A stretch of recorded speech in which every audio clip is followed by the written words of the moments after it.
2016 ஆண்டு அரவக்குறிச்சி தொகுதிக்கு இடைத்தேர்தல். உடல்நலக்குறைவு காரணமாக ஜெயலலிதா மருத்துவமனையில் அனுமதிக்கப்பட்டிருந்த நேரம். செந்தில் பாலாஜிக்காக பிரச்சாரம் செய்ய எடப்பாடி பழனிசாமி தலைமையில் தங்கமணி, ஜெயக்குமார் என அமைச்சர்கள் பட்டாளமே அரவக்குறிச்சியில் முகாமிட்டிருக்கிறது.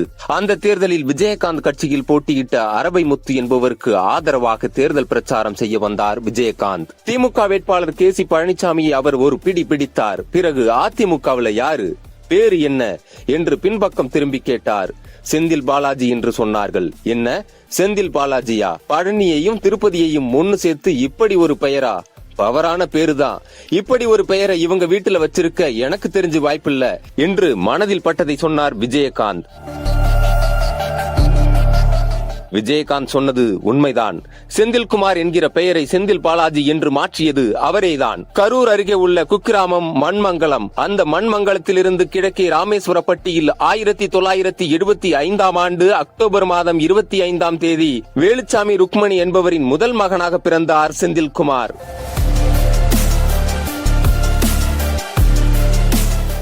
சாதாரண விவசாய குடும்பம். கரூர் மாநகராட்சி மேல்நிலைப் பள்ளியில் 12ஆம் வகுப்பு வரை படித்துவிட்டு கரூர் அரசினர் கலைக்கல்லூரியில் பிகாம் 2ஆம் ஆண்டு படித்துக் கொண்டிருக்கும் நிலையிலேயே பிசினஸ் ஆர்வம் வந்துவிட கரூரில் டெக்ஸ்டைல்ஸ் நிறுவனங்களில் தொழில் கற்றுக் கொண்டிருக்கும் போது ராமகிருஷ்ணபுரத்தில் அபெக்ஸ் ட்ரேடர்ஸ் என்கிற பெயரில் தன் தம்பியுடன் இணைந்து நூல் வியாபாரம் மற்றும் ஏற்றுமதி ஜவுளி வியாபாரம் செய்ய ஆரம்பிக்கிறார்.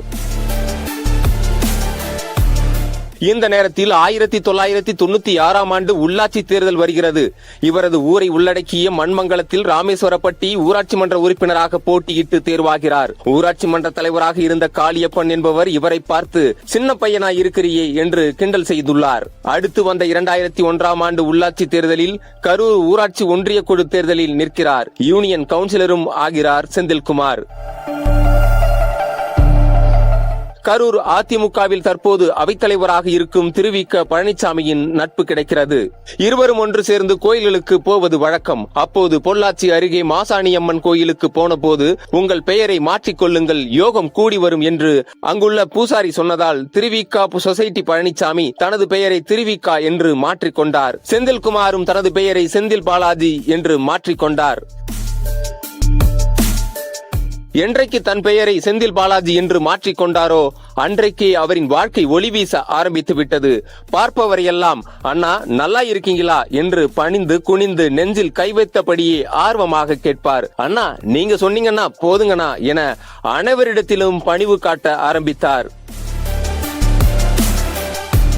அதிமுகவில் சேரலாமா என திருவிக பழனிசாமி கேட்க ஓகே மாமா என்று சொல்லிவிட்டு இருவரும் அன்றைய கரூர் அதிமுக மாவட்ட செயலாளர் சின்னசாமியிடம் சொல்லிவிட்டு அதிமுகவில் இணைகிறார். அதிமுகவில் இணைந்த பிறகு பொறுப்பில்லாமல் சும்மா இருக்க முடியுமா? பார்ப்பதற்கு மாணவர் போல் இருப்பதால் மாணவரணி பொறுப்பு வாங்கலாம் என்று அடி போட்டார். அப்போது கரூர் மாவட்ட அதிமுக தொழிற்சங்கத்தில் இருக்கும் நாகராஜ் என்பவரும் மாநில மாணவரணி செயலாளர் கலைராஜனும் நண்பர்கள். ஒரு நாள் நாகராஜனும் செந்தில் பாலாஜியும் சென்னை வந்து எக்மோர் எதிரில் உள்ள தனியார் ஹோட்டலில் ரூம் போட்டு விபி கலைராஜனை சந்திக்கிறார்கள். பதவி வாங்கி வந்தவுடன் தன் அதிரடி அரசியலை ஆரம்பித்தார். தான் படித்த மாநகராட்சி மேல்நிலைப் பள்ளி மாணவர்களுக்கு புரட்சி தலைவி அம்மா என்கிற பெயருடன் கீழே அம்மாவின் உண்மை விசுவாசமிக்க மாணவன் என்று தன்னுடைய பெயரையும் போட்டு நோட்டு புத்தகங்களை வழங்க ஆரம்பித்தார். மாணவர்களுக்கு அம்மா படம் போட்ட நோட்டுகள் மாணவர்கள் மத்தியில் பரபரப்பை ஏற்படுத்துகிறது. அம்மா படம் போட்ட நோட்டுகளை செந்தில் பாலாஜி வழங்கினார் என்கிற செய்தி அடுத்த நாள் தினசரிகளில் வருகிறது. அன்றே அந்த செய்தியை சென்னை பதிப்பில் வர ஏற்பாடு செய்கிறார். என்ன, என்னுடைய படத்தை போட்டு நோட்டு புத்தகம் வழங்கிய கட்சிக்காரரா என்று ஜெயலலிதா வியந்து போகிறார். அடுத்து மாணவரணி சார்பில் தண்ணீர் பந்தல், விளையாட்டு போட்டிகள் என பட்டையை கிளப்புகிறார். அட யார் இந்த செந்தில் பாலாஜி என்று கரூரே செந்தில் பாலாஜியை திரும்பி பார்க்கிறது. இப்படியே கரூர் அதிமுகவில் முக்கியத்துவம் வாய்ந்தவராக செந்தில் பாலாஜி வளர்ந்து கொண்டிருந்த நிலையில் 2006ஆம் ஆண்டு சட்டமன்ற தேர்தல் வருகிறது. மாவட்ட செயலாளர் கரூர் சின்னசாமி கரூர் தொகுதி தனக்குதான் சீட்டு என்று நம்பிக்கொண்டிருக்கையில் மாநில மாணவரணி செயலாளர் கலைராஜன் மாணவரணி சார்பாக 7 சீட்டுகளை வாங்குகிறார். அதில் ஒரு சீட் கரூர் தொகுதிக்கு என வாங்கி செந்தில் பாலாஜிக்கு தருகிறார். 1996 ஊராட்சி உறுப்பினர், 2001 ஊராட்சி ஒன்றிய குழு உறுப்பினர், 2006 எம்எல்ஏ சீட் என்று செந்தில் பாலாஜியின் கிராப் உயர்ந்தது. 2006 தேர்தலில் செந்தில் பாலாஜிக்கு எதிராக திமுகவில் வாசுகி முருகேசன் களமிறங்கினார்.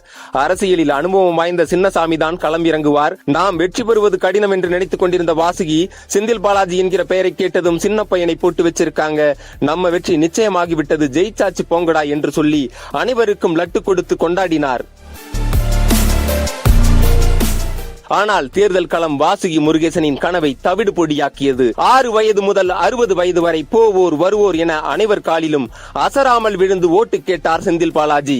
பையனை பாத்தியா, நம்ம பங்காளி வீட்டு பையன், நல்லா செவன்னு இருக்குது, இந்த தடவை நம்ம பங்காளி வீட்டு பையன் செந்தில் பாலாஜிக்கு ஓட்டு போட்டுறணும்னு சொல்லி செந்தில் பாலாஜிக்கு கரூர் தொகுதி மக்கள் ஓட்டுகளை போட்டு குவித்து விட்டார்கள். தேர்தல் முடிவில் திமுக ஆட்சிக்கு வருகிறது. செந்தில் பாலாஜி எதிர்க்கட்சி எம்எல்ஏ ஆகிறார்.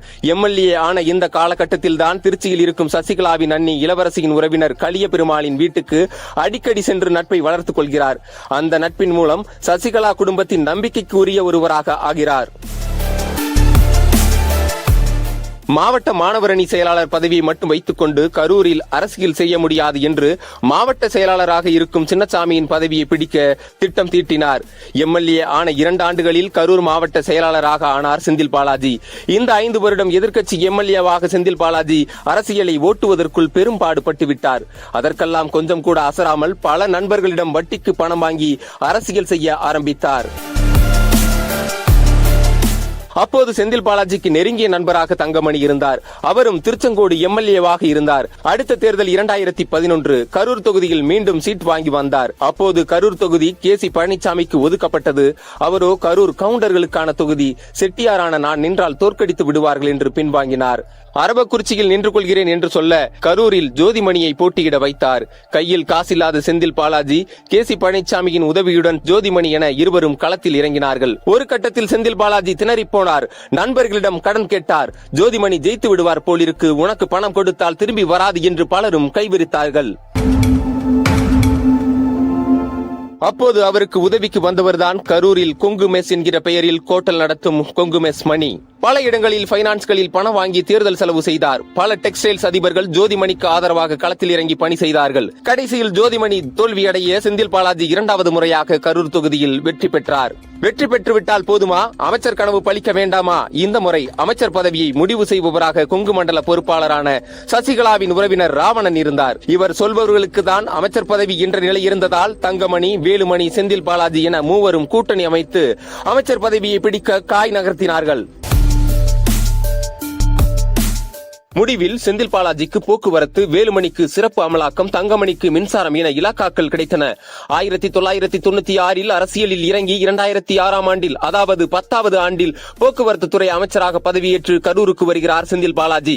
அமைச்சர்களில் இளைஞரான செந்தில் பாலாஜிக்கு அமோக வரவேற்பு கிடைக்கிறது. சில மாதங்களில் 7 அமைச்சர்களை பதவி நீக்கம் செய்கிறார் ஜெயலலிதா. அதில் வேலுமணியும் ஒருவர்.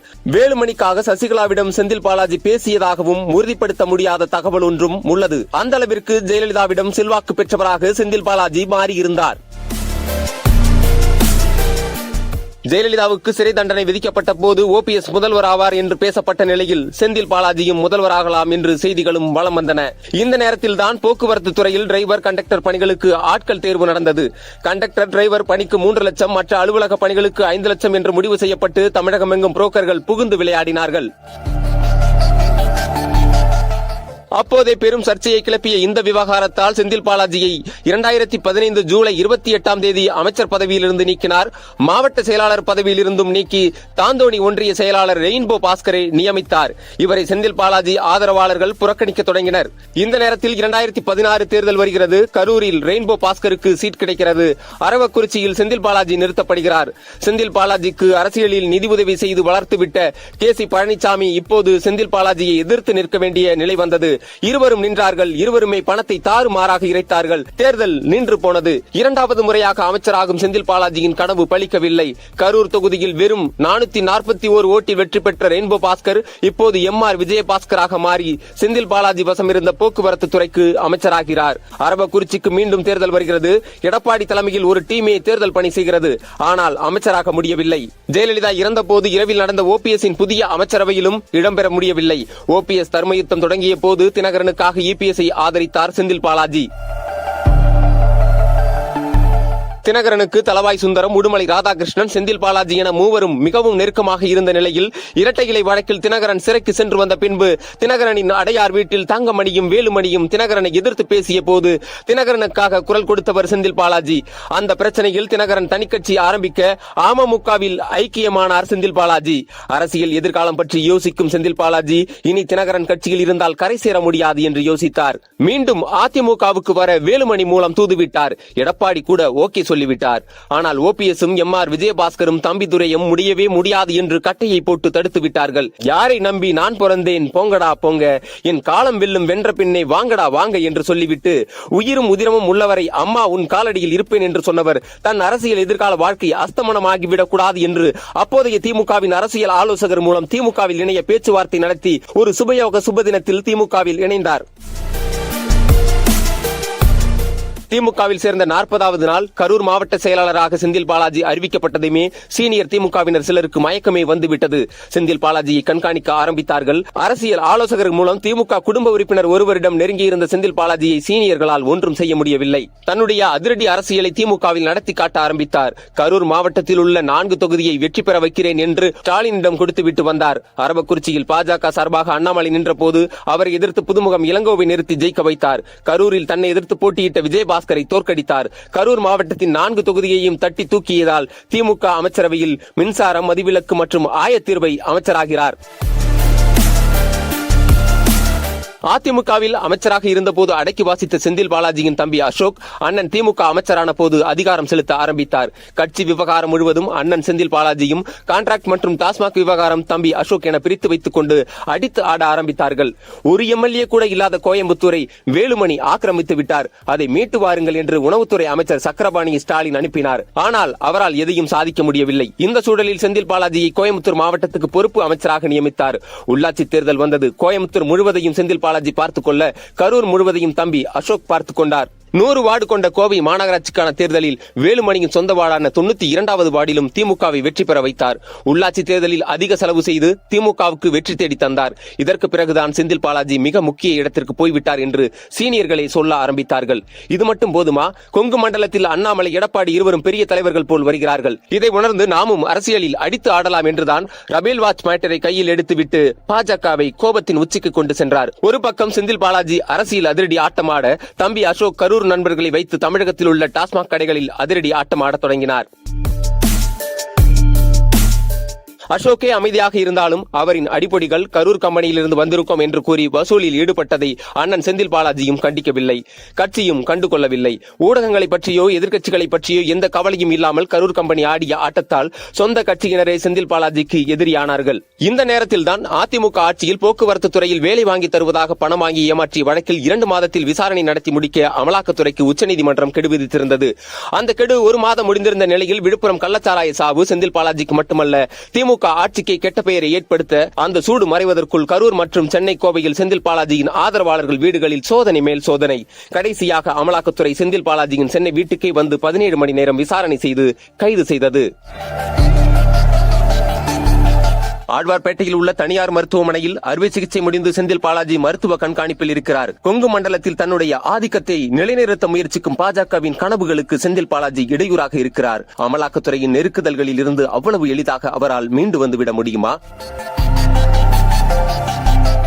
பைபாஸ் சர்ஜரிக்கு பிறகு பழையபடி அடித்து ஆட முடியுமா என்பதெல்லாம் $1 மில்லியன் கேள்விகள்.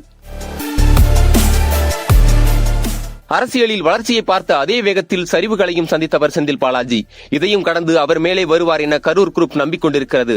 இதை விட்டால் வேறு வாய்ப்பில்லை. செந்தில் பாலாஜியின் அரசியல் வாழ்வு முடிவுக்கு வருமா என திமுக சீனியர்கள் சிலரும் காத்து கிடக்கிறார்கள். மருத்துவமனையில் இருந்து செந்தில் பாலாஜி வெளியே வந்த பிறகு இதற்கான விடை கிடைக்கலாம்.